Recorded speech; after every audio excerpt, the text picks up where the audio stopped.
Within hours of being rushed to a West London hospital one cold January night in 2009, Lakvinder Chima would be dead, and his young fiancée would be clinging to life in intensive care.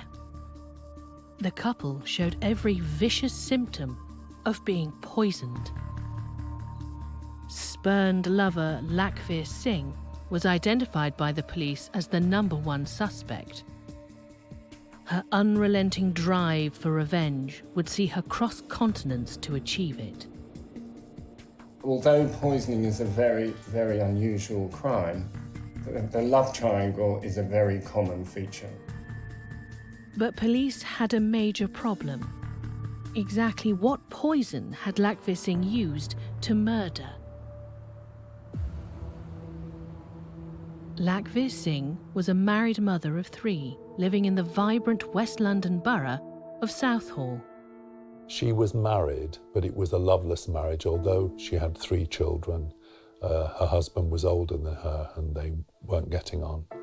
Chima was a cleaner and he had been married, but his marriage had failed.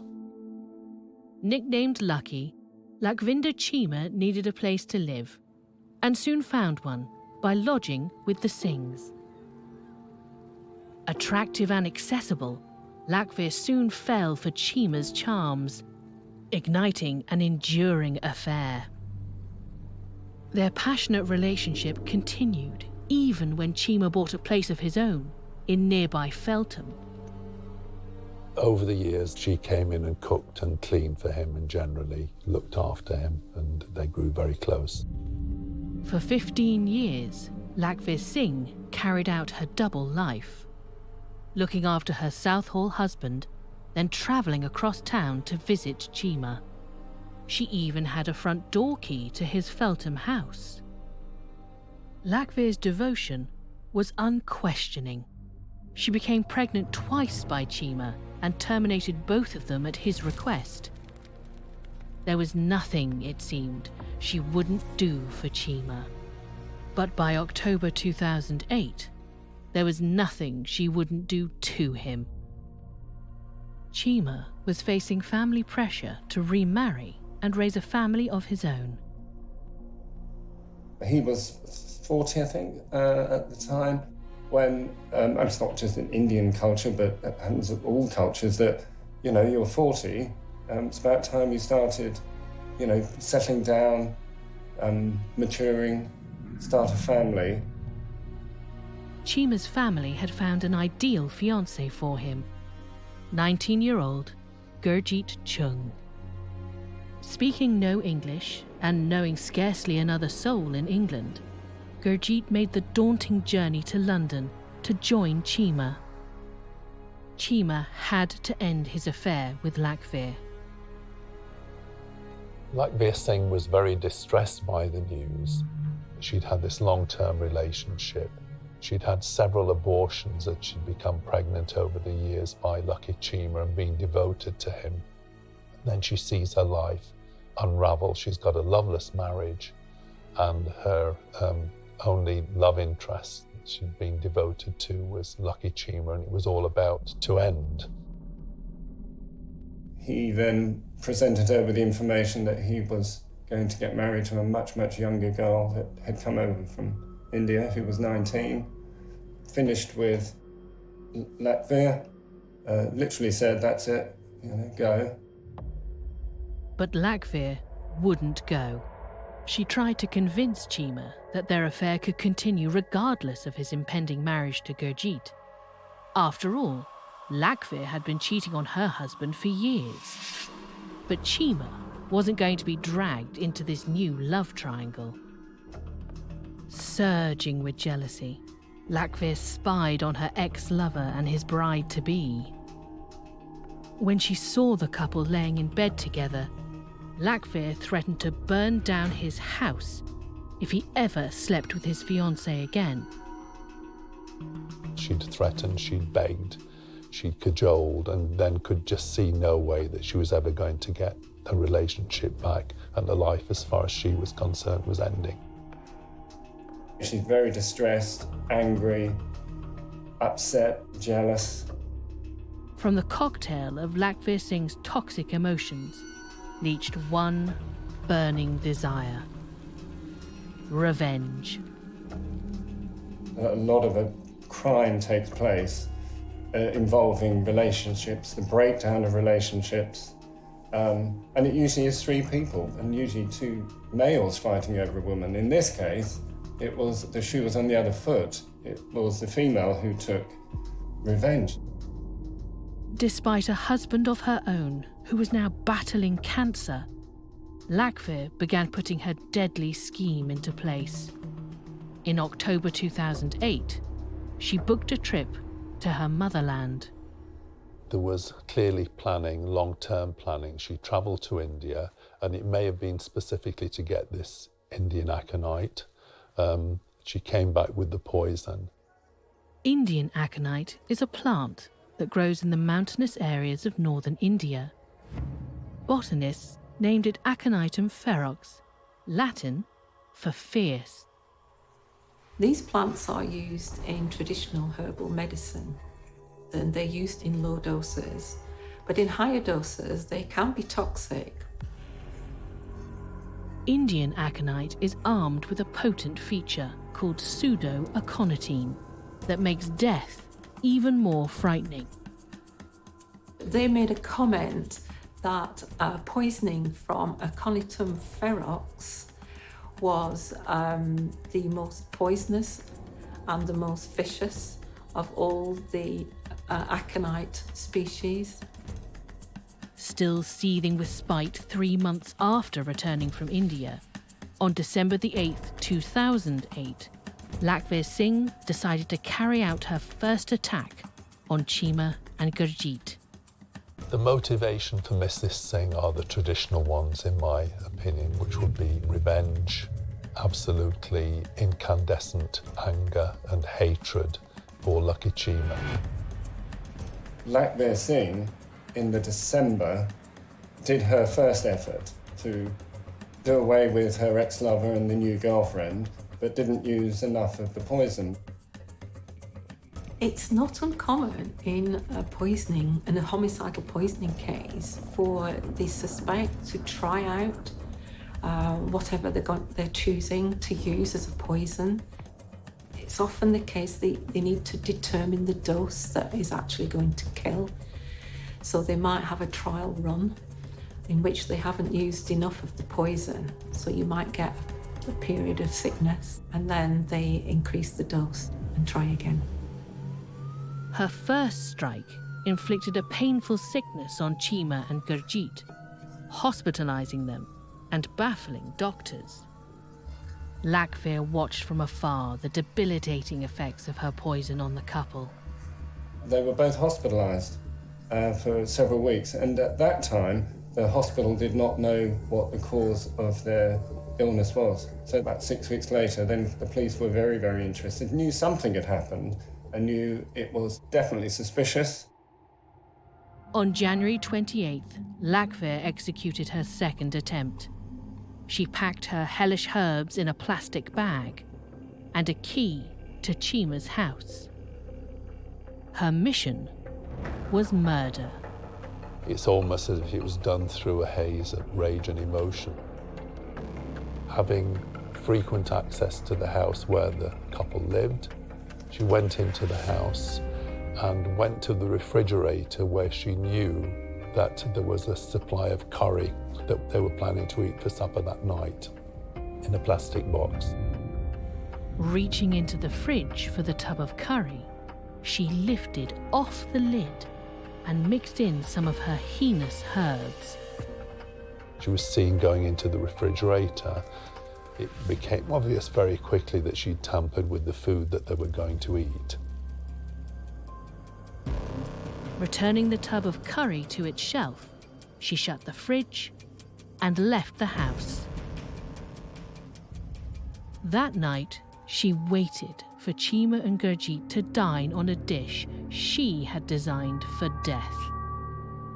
It is shocking when you look at the lengths of the planning. She decided quite clearly to murder two people. Later that chilly January evening, Chima and Gurjeet sat down to eat. Chima, enjoying a healthy appetite, tucked into a larger portion. Their bodies digested the food, and within hours, they began to feel those frighteningly familiar sensations again. It started with Chima's face turning numb. The poison had triggered his internal nervous system to start shutting down. The circumstances in which two people became very, very ill very, very quickly sounded some alarm bells.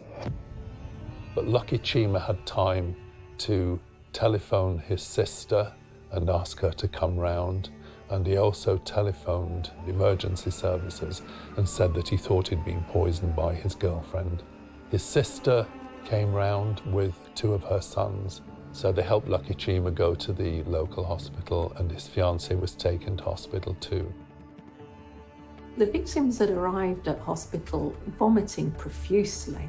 They also had other symptoms, such as the male was very pale and he was sweating. They had great difficulty walking because they'd become very weak, so they both had to be helped to walk. Once they were examined, and particularly the male, the hospital staff noticed that he was developing a very unusual cardiac arrhythmia. Chima's condition was deteriorating fast. He was losing his vision, and his heart began beating erratically. Doctors were convinced he had been poisoned, but they couldn't determine with what kind. The heart was working out of rhythm, and the testing was not normal, and it didn't seem to match any of the conditions that the hospital staff had come across.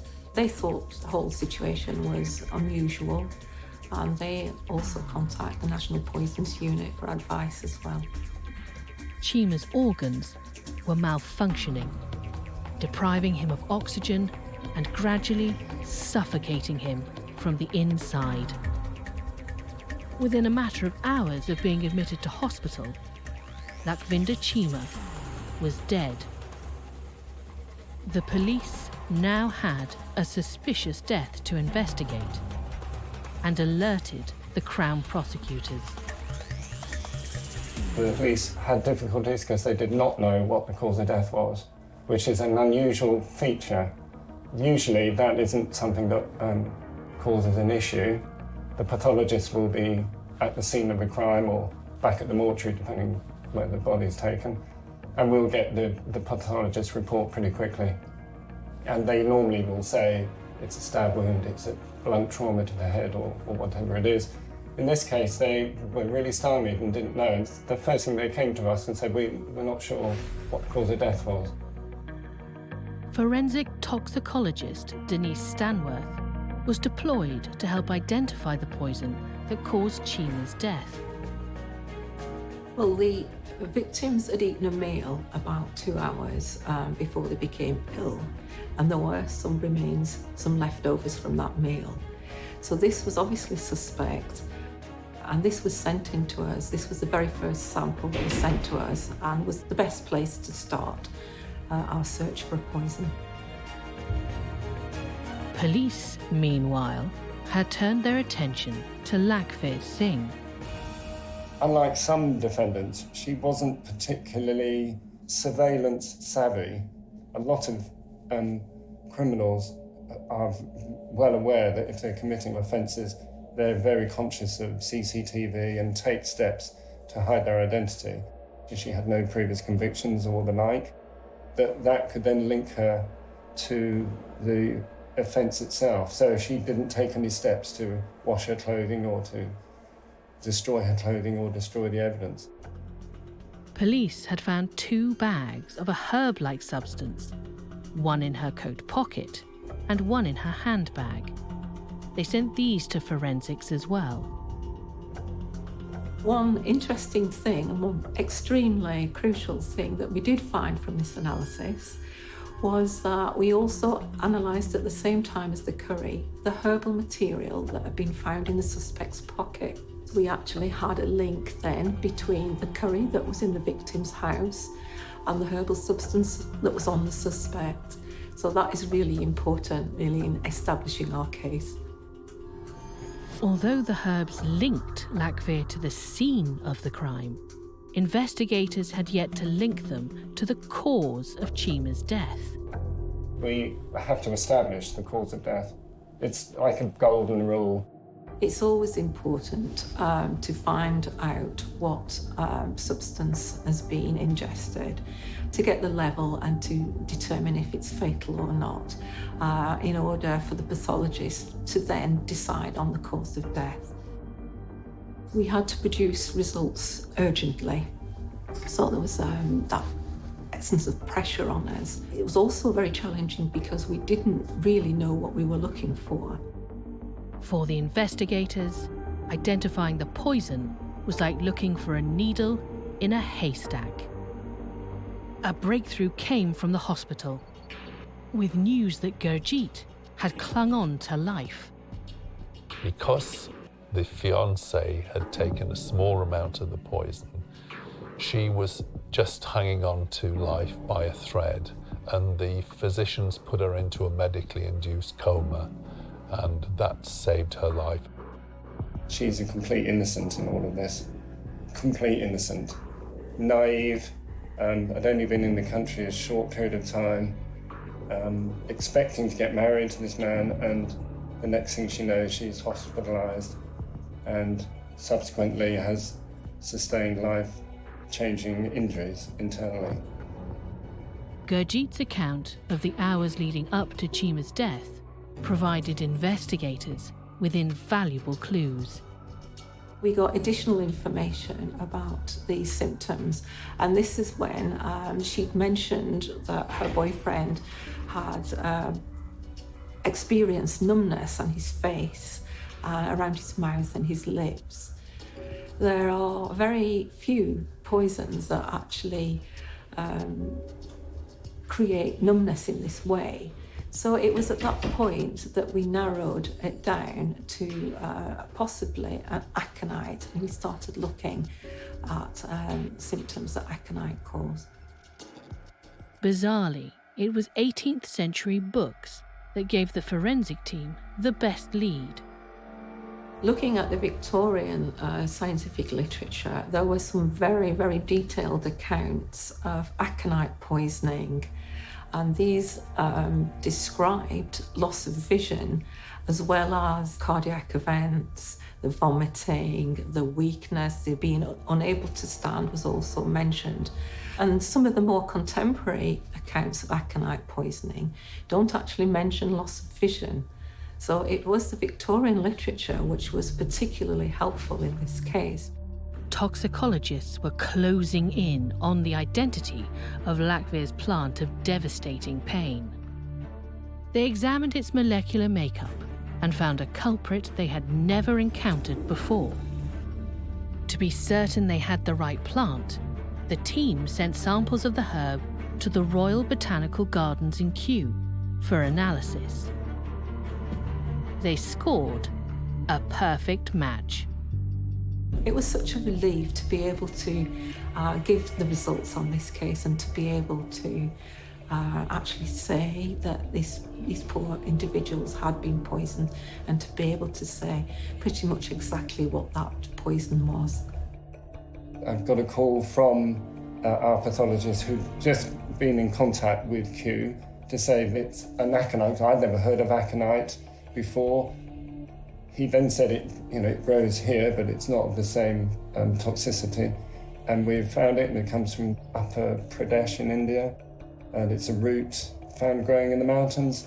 And surprise, surprise, Lakir's from that area as well. So, we've got one piece of evidence that we absolutely had to have. It was essential. And we got it. Nearly a year after the attack, Lakir Singh stood trial at the Central Criminal Court at the Old Bailey.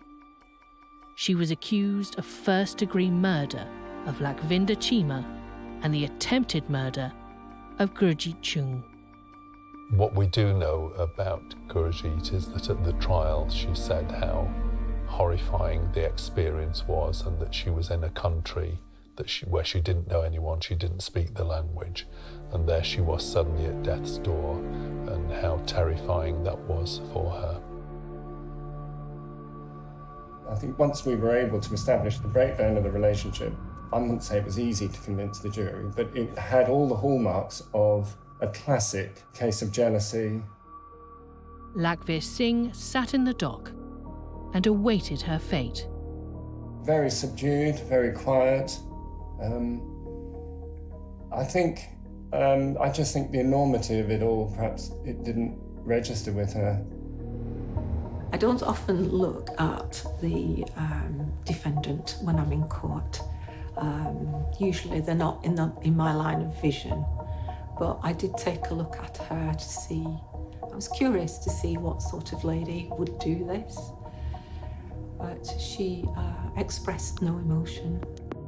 I was perplexed about whether or not she really intended to kill. I did wonder about her state of mind, about her motives.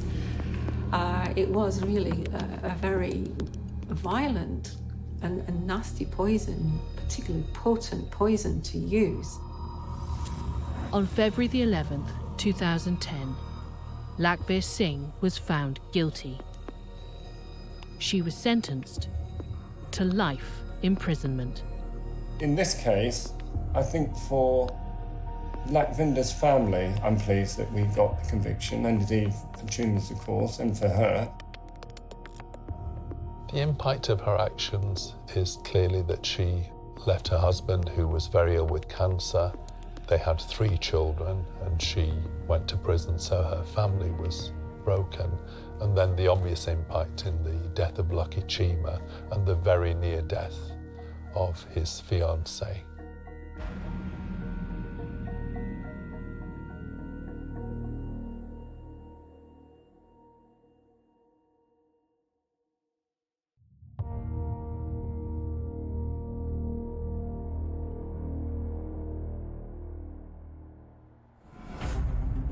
In May 1979, in the small town of Fairview, Tennessee, police gathered to exhume the body of one of the past residents, William Hayes.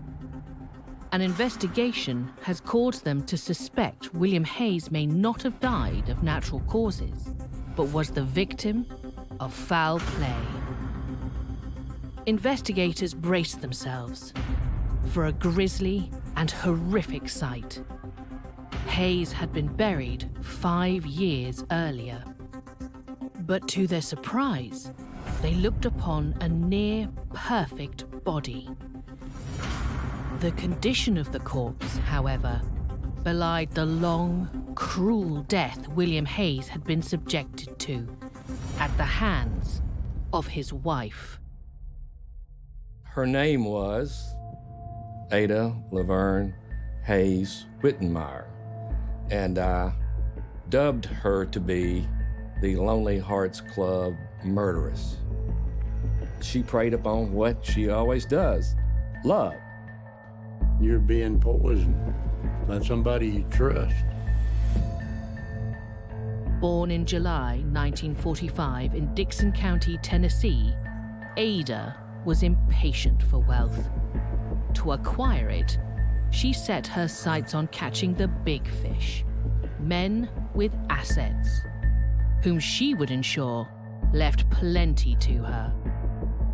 By the time she was 26, Ada had already been married and divorced. She was a woman on the move, prepared to travel the path of wherever the Lonely Hearts advertisements would take her. However, she wasn't looking for love. She was looking for a victim. Her new target was 46-year-old William Clifford Hayes. Bill Hayes, or William Hayes, worked in a furniture manufacturing facility in Nashville. They worked at the same location at the same factory. He was basically a regular person. He seemed to have a good family. And for some reason, apparently, she targeted him.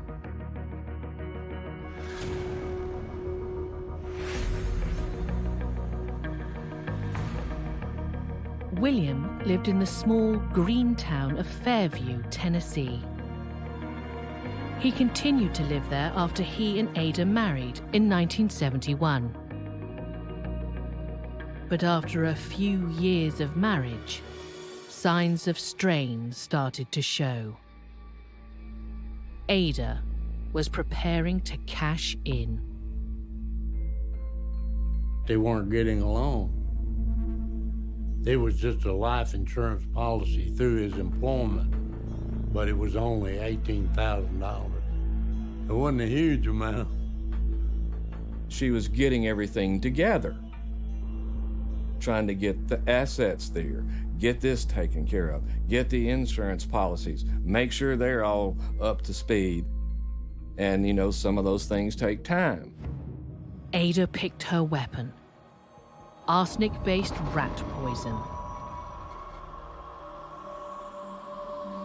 Arsenic prevents cells from carrying out tasks that keep the brain working and the heart and lungs pumping. With time, it causes cell death and hemorrhaging, rendering the victim helpless, drowsy, and in crippling pain.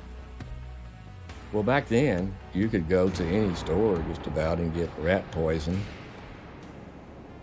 William started to get sick. He would get very sick, have to go into the hospital.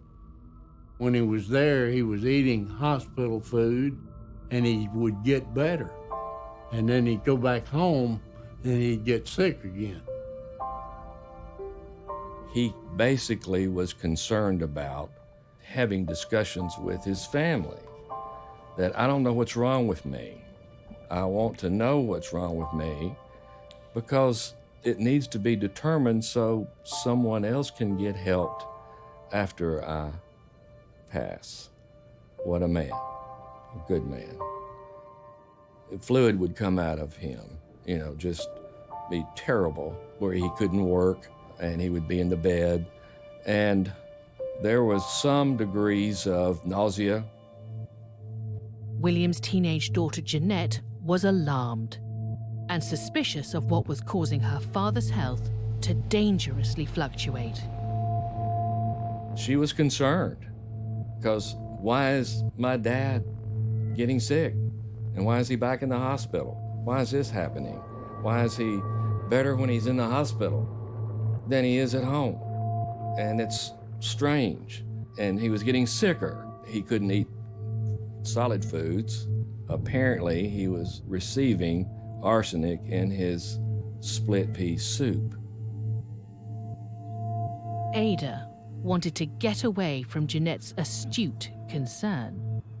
So despite William's ailing condition, Ada decided to move house and return to her childhood neighborhood in Dickson County. Less than 2 months later, William arrived at Goodlark Hospital. When he was carried into the hospital in Dickson County, he was wearing a diaper, had extreme problems controlling his bowel movement, and was in emaciated condition. Unfortunately, they didn't do anything to investigate at that time at the hospital about what had caused his death. Nobody knew for sure that he had been poisoned. You can look at it this way. If you've got a dog and you want a Bobby's tail, you can either whack it off once, or you can a little bit here, a little bit here, a little back here. And she chose that, to punt this poor man like that. William died on July 22nd, 1974, and was laid to rest back in Fairview at Harpeth Hills Cemetery. It wasn't long before Ada was looking for her next meal ticket. So she scoured her favorite resource, a magazine for singles looking for love. Back then, have to find men through the Lonely Hearts Club situation, where you could post on there through the post, or you could put it in a newspaper or what have you. And she developed the situation where she could find men, preferably if they had no real heirs, which she would be desired to be with. But even if they had some, Ada, now 33, found the ideal target.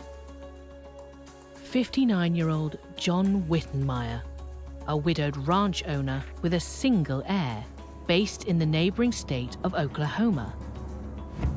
By May 16, 1976, they were married. obvious what she was doing, what her scheme was up to. She wanted to impress that man, say that she's a good woman, I'll be good to you, I'll cook for you, I'll iron for you, I'll make sure everything is the way you want it to be. But it's just the opposite. She wanted it all to be her way. Less than 2 years later, John Wittenmeyer petitioned for divorce. But Ada waited until the following March before she struck. There was a will that Mr.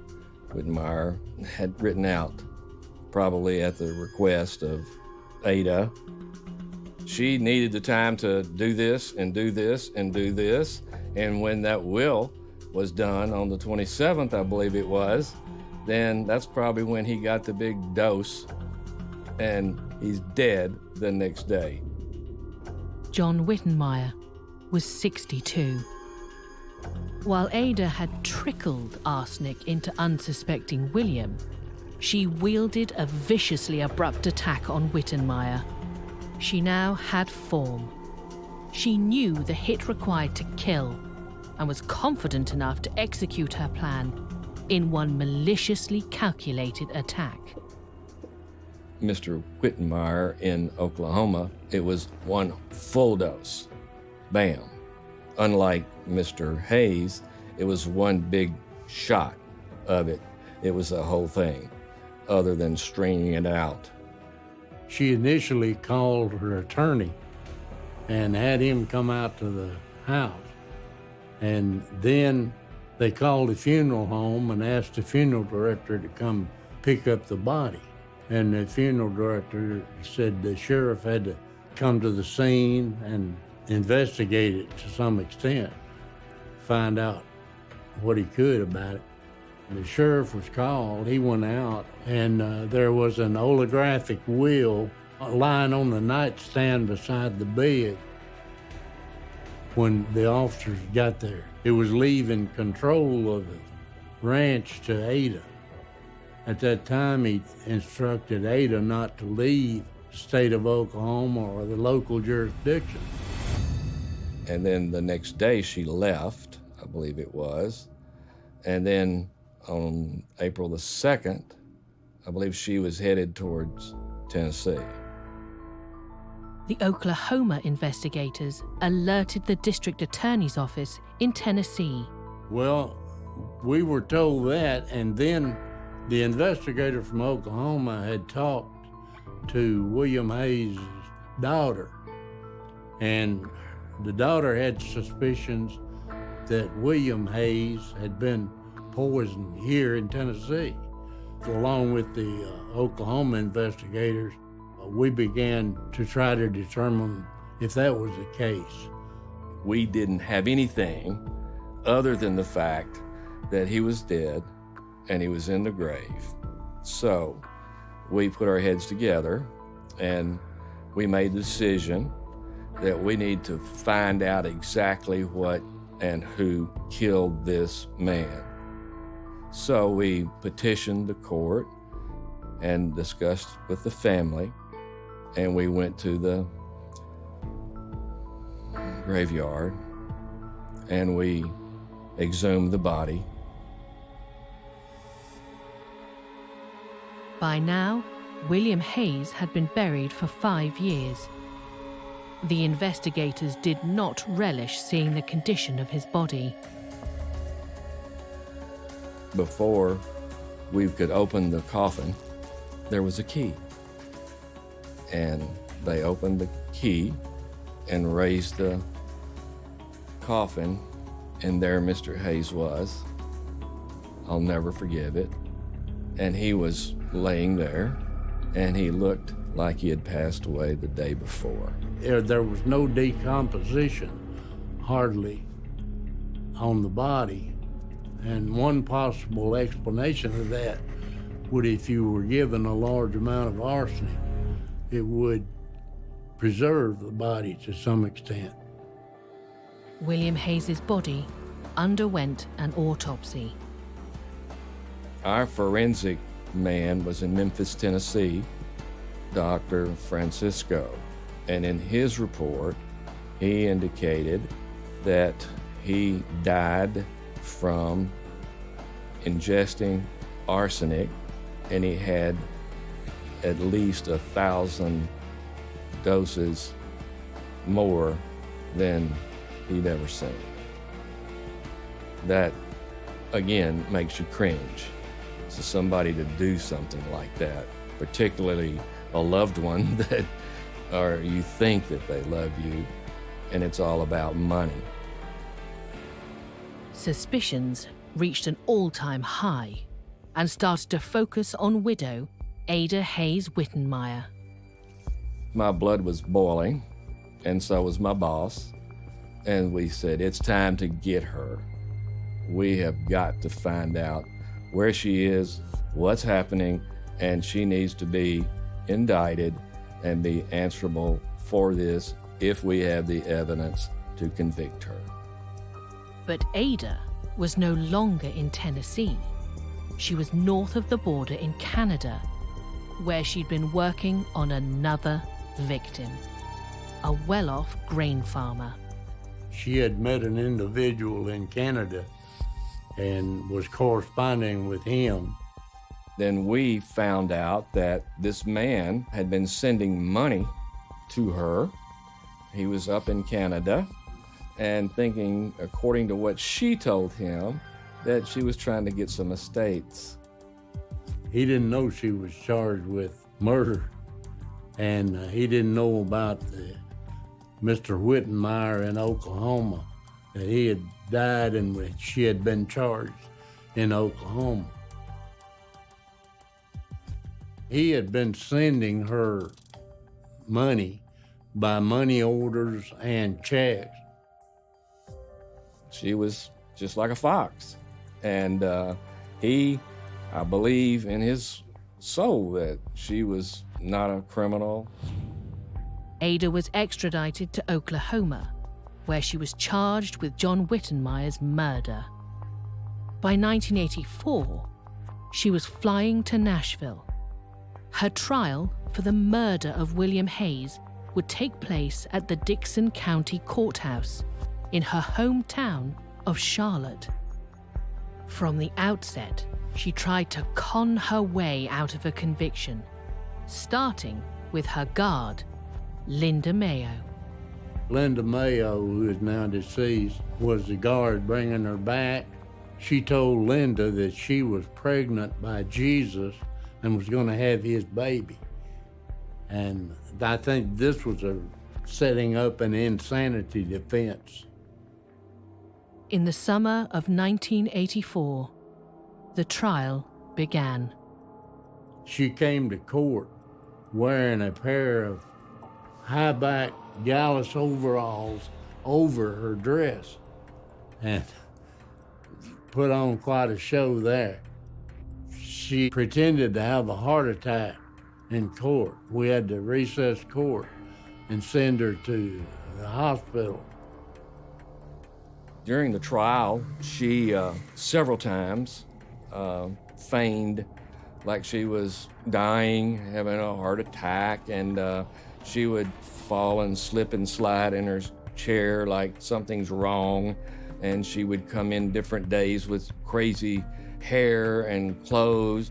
If I recall, there was a few times when she would be doing things that she shouldn't be doing, and he'd use the gavel just a little bit and say, "Ma'am, sit in your seat, sit in your seat." She had the abilities to give the sign of what she wants to anybody at any time. In other words, she can feign happiness, sadness, craziness, and I saw all those sides of her, all of them. Despite being in custody, Ada was still trying to milk men for their money. When she was actually on trial for Hayes' murder, she got a letter through her sister that contained a check and came from this man and had his address, and we got a telephone number for him. I called him that night after court recess and asked him how he knew Ada Wittenmeyer. And he said, well, he had met her through a Lonely Hearts. They had been corresponding. District Attorney Atkins received yet another striking phone call during the course of the trial.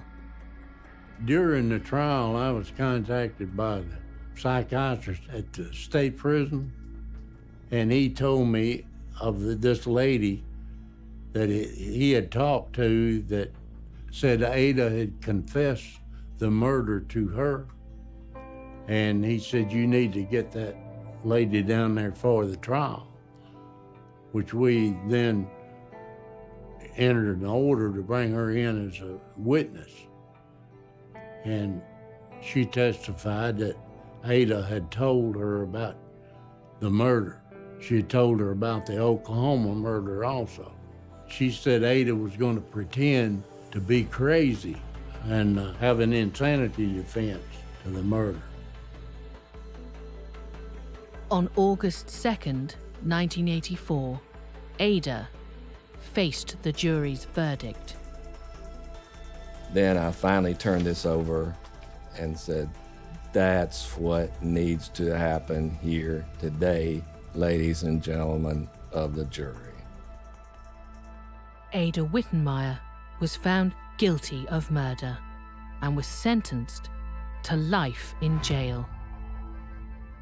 Aged 39, she was taken back to the DeBerry Correctional Facility in Nashville to serve out her time. Nearly 10 years after William Hayes died, his family at last saw Ada account for his cruel death. Happy. Justice was served. You know, it's really great for the family and for other people seeing that a poor, innocent man gets poisoned and she has to answer for that. A week after Ada's conviction, Dan Cook received news from the DeBerry Correctional Facility. We were advised that she was dead, and so we wanted to determine what was happening and what occurred there. And it was my understanding that she hung herself using the sheets, pillowcases, or whatever. The warden or someone up there said she left you a love note. Basically, I'll never forgive it because she said, General Cook, I've been trying to tell you all through this trial, all through these days, that I was insane. And I want you to know that if you have children, I hope they're not insane like me. And by the way, my blood is on you. And I just said, well,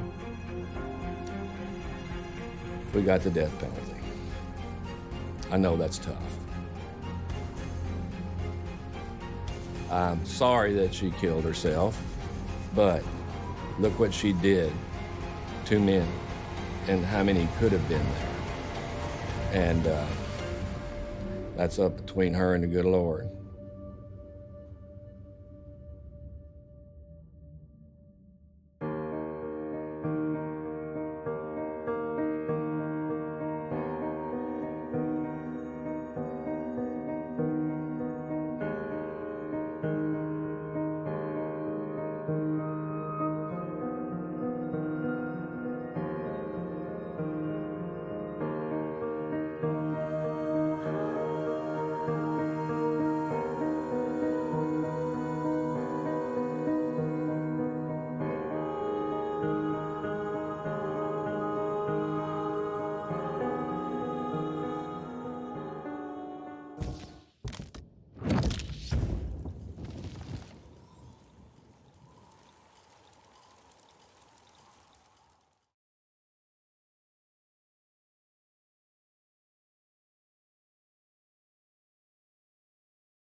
Within hours of being rushed to a West London hospital one cold January night in 2009, Lakvinder Chima, but it was a loveless marriage. Although she had 3 children, her husband was older than her and they weren't getting on. He was 40, I think, at the time, when, it's not just in Indian culture, but it happens in all cultures, that, you know, you're... October 2008, she booked a trip to her motherland. Low doses, but in higher doses, they can be toxic. Lakir Singh decided to carry out her first attack on Chima and Gurjeet. In May 1979, in the small town of Fairview, to victim. Her new target was 46-year-old. They worked at the same location at the same factory. He seemed to have a good family. Less than 2 months later, William arrived at Goodlark Hospital. When he was carried into the hospital in Dixon County, he was wearing... But Ada waited until the following March before she struck. By now, William Hayes had been buried for 5 years. Where she'd been working on another victim, a well-off grain farmer. She was flying to Nashville. Her trial